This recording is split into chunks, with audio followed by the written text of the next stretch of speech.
On the morning of April 12th, Margaret Bennett met her daughter for the first time. It was not the first time this had happened, nor would it be the last. In fact, for the previous 3 weeks, Margaret had woken up at 6:30 a.m., walked down the narrow hallway of their Portland home, and prepared herself for a conversation that most parents only have once in a lifetime. She would open the door to the bedroom at the end of the hall, where 7-year-old Sophie would be sitting up, blinking against the soft Oregon light. Sophie would look at her, not with the warmth of a child recognizing her mother, but with the polite, guarded curiosity of a stranger meeting a librarian or a distant relative. "Good morning," Margaret would say, her voice steady despite the practiced effort it required. "My name is Margaret. I'm your mother. You're in your room, and you're safe." In the medical community, memory is often described as a filing system. For most of us, the files are dated, categorized, and stored in the long-term archives of the hippocampus. But for Sophie Bennett, the filing cabinet had no floor. Every experience, every lesson, and every face she encountered during the day would simply slip through the bottom, vanishing into a void the moment she fell into a deep sleep. The clinical notes from Dr. Aris Thorne, a pediatric neurologist who took interest in the case early on, described the phenomenon as a profoundly isolated case of daily reset anterograde amnesia. Unlike typical cases resulting from traumatic brain injury, there was no visible lesion on Sophie's MRI, no swelling, no tumor. On paper, Sophie's brain was perfect. In practice, it was a chalkboard being wiped clean every 24 hours. The routine was grueling.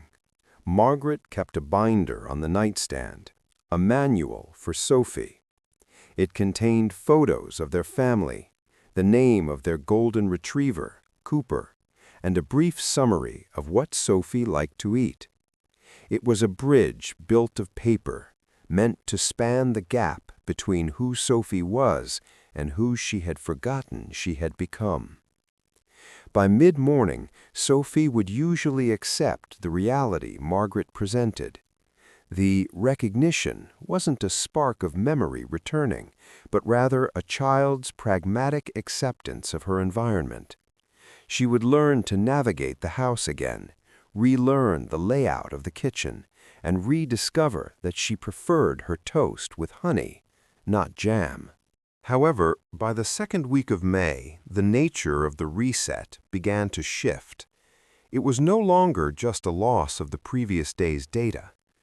Margaret noticed that Sophie was waking up with a specific physical sensation, a phantom lingering of things that shouldn't have been there. One Tuesday, Sophie didn't just ask who Margaret was. She sat up, clutching her right hand, her face pale. She told Margaret that her palm burned, as if she had been holding something incredibly hot. When Margaret inspected the hand, the skin was cool, clear, and unmarked.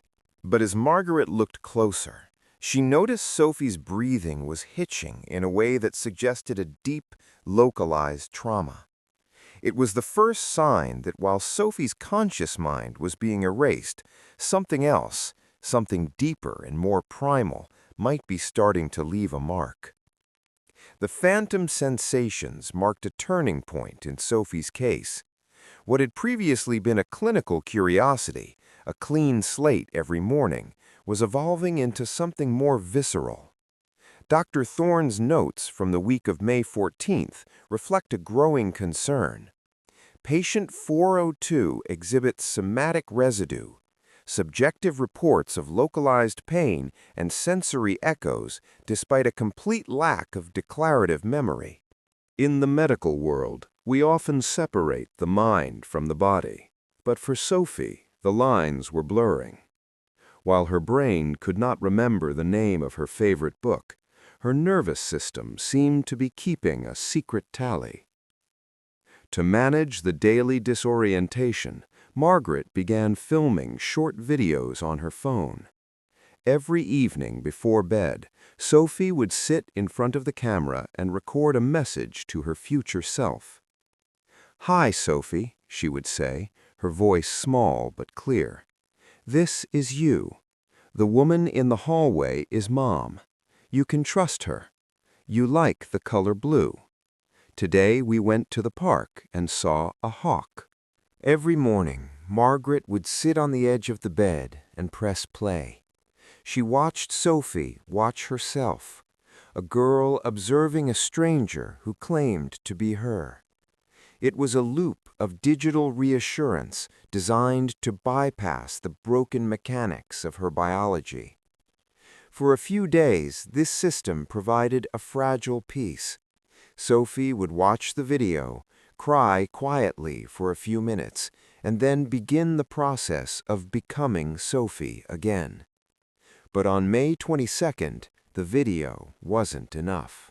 Initially, Dr. Thorne dismissed this as a side effect of the stress, a manifestation of the psychological trauma of losing one's identity every 12 hours.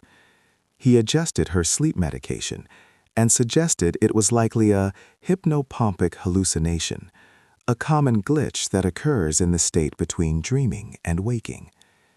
However, Margaret started noticing physical inconsistencies that the doctors couldn't explain. She began keeping her own log, separate from the clinical files.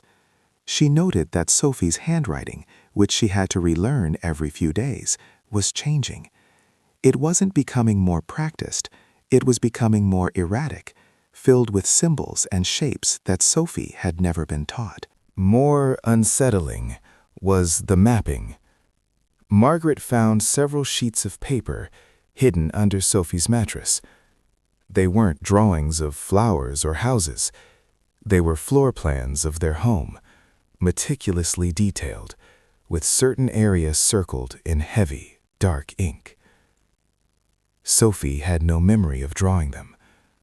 When Margaret showed them to her, the girl reacted with genuine shock, her hands trembling as she touched the ink. The mystery deepened when Margaret reviewed the footage from the baby monitor she had installed to track Sophie's sleep patterns. For the first 6 hours of the night, Sophie was still. But at exactly 3:14 a.m. every night, Sophie would sit bolt upright. She wouldn't scream. She wouldn't move. She would simply stare at the closed closet door for exactly 20 minutes, her eyes wide and unblinking, before laying back down as if a switch had been flipped. When Margaret showed the footage to Dr. Thorne, he didn't offer a diagnosis. He stayed silent for a long time, rewinding the tape. He pointed to Sophie's lips. She was moving them. She was whispering something, over and over, into the dark.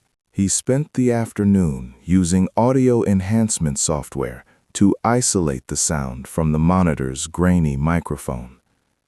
When the audio finally cleared, the words weren't a plea for help or a call for her mother.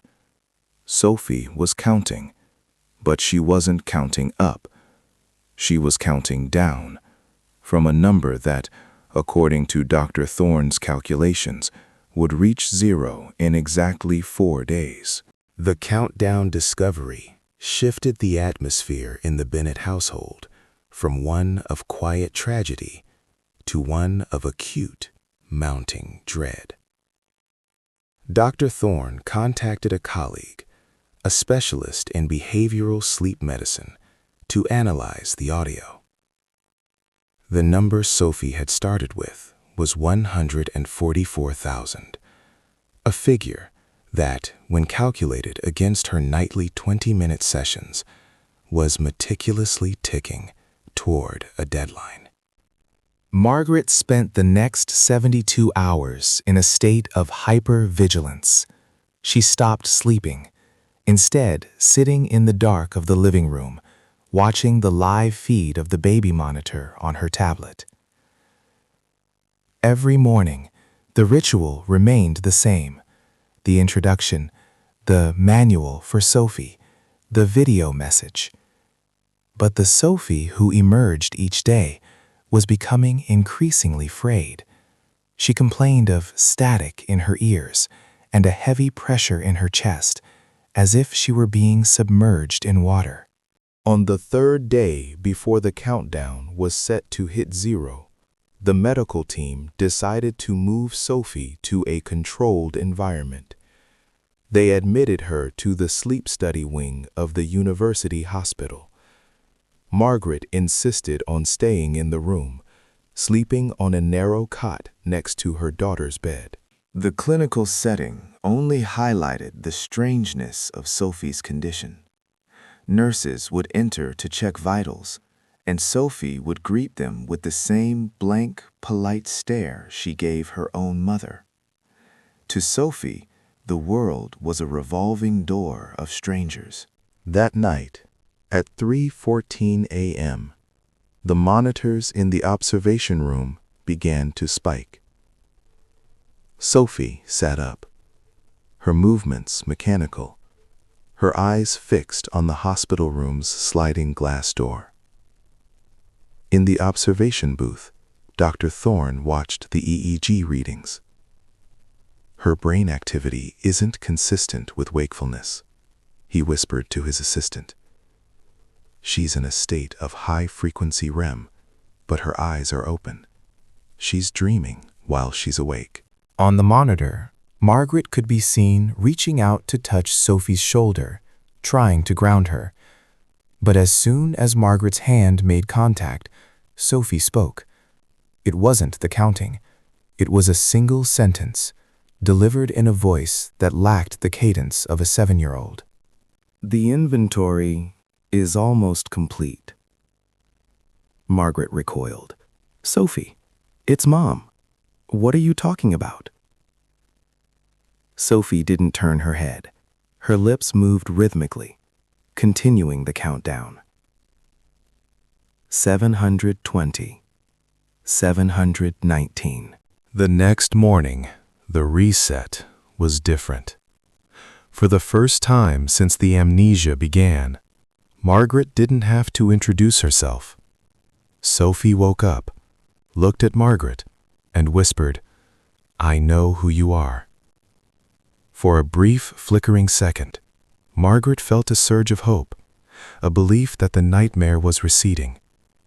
But the hope was short-lived. Sophie's expression wasn't one of relief. It was one of profound, existential mourning. "I know who you are," Sophie repeated, "but I don't know who I am. There's nothing left inside." She described a sensation of her thoughts being harvested, as if her memories weren't simply disappearing, but were being systematically removed and replaced with a cold, hollow space. She told her mother that the tall man from her room at home was now standing in the hospital hallway. He was holding a ledger, she said, and he was checking off the things she had forgotten. Dr. Thorne ordered a PET scan, hoping to see metabolic changes that would explain this new development. The results were baffling. Large sections of Sophie's frontal lobe, the area responsible for personality and complex thought, showed near zero activity, yet she was speaking with a vocabulary and a level of insight far beyond her years. As the sun began to set on the penultimate day, the hospital's security cameras captured something the medical staff couldn't explain. At 5:42 p.m., the digital feed in the hallway outside Sophie's room began to flicker and distort. In the brief gaps between the static, a tall, blurred shadow appeared to be standing perfectly still, despite the flow of doctors and nurses passing right through the space it occupied. That evening, Sophie refused to record her nightly video. She pushed the phone away and looked directly into the lens of the room's security camera. "It's time to close the file," she said. Margaret, desperate and sensing an ending she wasn't prepared for, began to pack Sophie's things, convinced that if she took her daughter home, the cycle might break. But as she reached for Sophie's manual, she realized the binder was empty. Every photograph, every note, every scrap of paper Margaret had meticulously compiled was now a blank white sheet. The ink hadn't been erased. It was as if it had never existed at all. The final 24 hours began with a silence that felt heavy, almost physical. By 8 a.m., the hospital wing was humming with activity, but inside room 412, the air was still. Sophie sat on the edge of the bed, her hands folded neatly in her lap. She didn't ask for her mother. She didn't ask for breakfast. She simply waited. Dr. Thorne and a team of specialists gathered in the observation room, separated from the Bennetts by a pane of reinforced glass. They were looking at the most inexplicable data set in the history of the department. The blank pages of Sophie's manual had been sent to the lab. The results came back showing no chemical trace of ink ever having been on the paper. It defied every law of physical degradation. It was as if the information had been retracted from reality itself. "Margaret," Dr. Thorne's voice came through the intercom, sounding tired and distant. "We're seeing a total stabilization of her vitals. The fluctuations have stopped. It's as if her body has reached a state of completion." Margaret didn't respond. She was brushing Sophie's hair, her movements slow and rhythmic. She was no longer a mother trying to solve a medical mystery. She was a mother saying goodbye to a ghost. "Do you remember the park, Sophie?"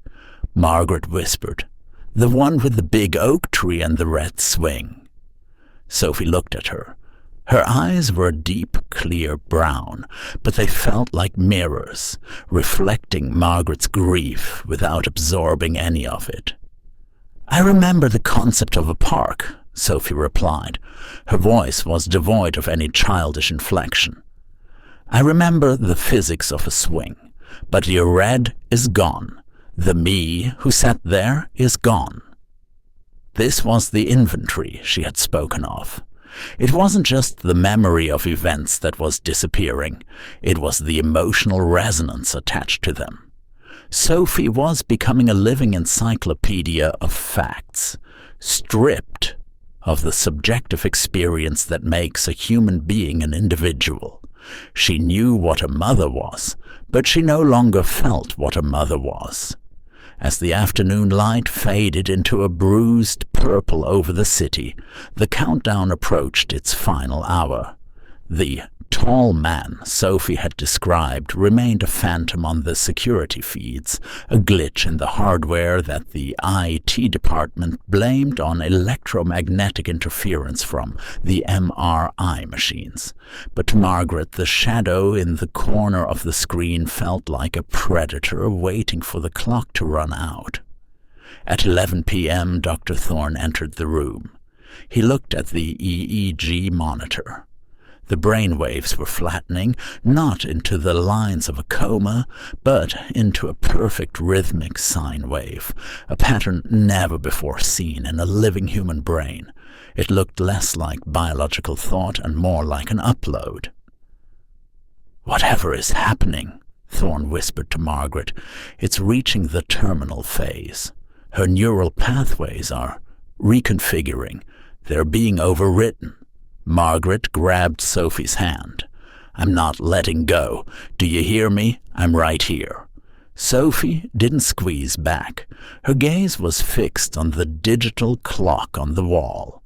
11:58 p.m., 11:59 p.m.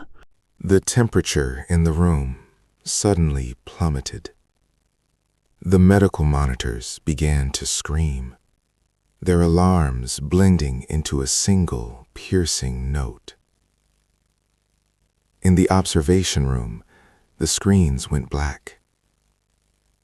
The tall man on the security feed seemed to step forward, the shadows stretching across the floor of room 412 until it touched the foot of Sophie's bed.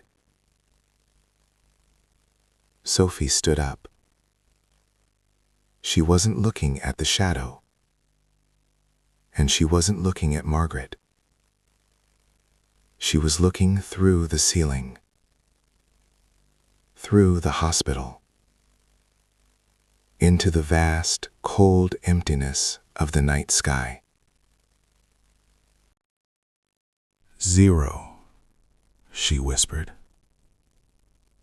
At that exact second, every light in the hospital wing flickered and died.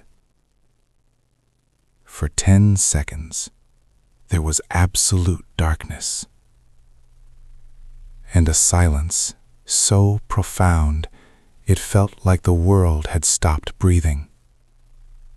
When the emergency generators kicked in with a mechanical roar and the lights hummed back to life, Margaret was still holding Sophie's hand, but the girl standing in front of her didn't blink. She didn't breathe. She stood as rigid as a statue, her skin pale and cool. Margaret let out a ragged sob, reaching for her daughter's face, but stopped when she saw Sophie's eyes. The pupils weren't dilated. They were gone. In their place were two perfectly smooth silver surfaces, reflecting the sterile white lights of the hospital room. And then Sophie spoke, not in her voice and not in the voice of the countdown. "The transfer is unsuccessful," the girl said, her voice sounding like 1,000 overlapping frequencies. "The vessel is rejected." Margaret backed away, her heart hammering against her ribs. "Where is my daughter? Where is Sophie?" The girl who looked like Sophie turned her head with a slow, grinding click. She looked at the blank manual on the nightstand and then back at Margaret. "Sophie is no longer a localized event," the voice said. And then she began to walk toward the door, not with the gait of a child, but with a terrifying, calculated precision. The hallway of the University Hospital's West Wing became a vacuum of sound. As the figure inhabiting Sophie's body moved toward the exit, the motion sensor lights flickered into a blinding rhythmic strobe. Nurses and security personnel froze in place, paralyzed by a high-frequency hum that seemed to vibrate the very bones of anyone within 50 feet. Margaret didn't stay back. Driven by a primal, desperate instinct, she ran after the girl. "Sophie, stop!" she screamed. The girl paused at the heavy double doors of the ward. She turned her head 180 degrees, a movement that should have been physically impossible, and looked at Margaret with those silver, unblinking eyes. For a split second, the static in the air cleared, and a faint, distorted image of the tall man appeared behind her, his elongated fingers resting on her small shoulders. "The data has been archived," the multi-tonal voice resonated, vibrating through the walls. "The mother unit is no longer required for the preservation of the sequence." In an instant, the pressure in the hallway vanished. Sophie's body collapsed like a marionette with its strings cut. Margaret dove forward, catching her before her head hit the linoleum floor. The silver in her eyes receded, replaced by the familiar dark irises, but they were vacant. The light behind them had been extinguished. The weeks that followed were a blur of federal inquiries, non-disclosure agreements, and medical examinations that yielded no answers. Sophie Bennett did not die that night, but she did not return. She remained in a state doctors called persistent vegetative stability.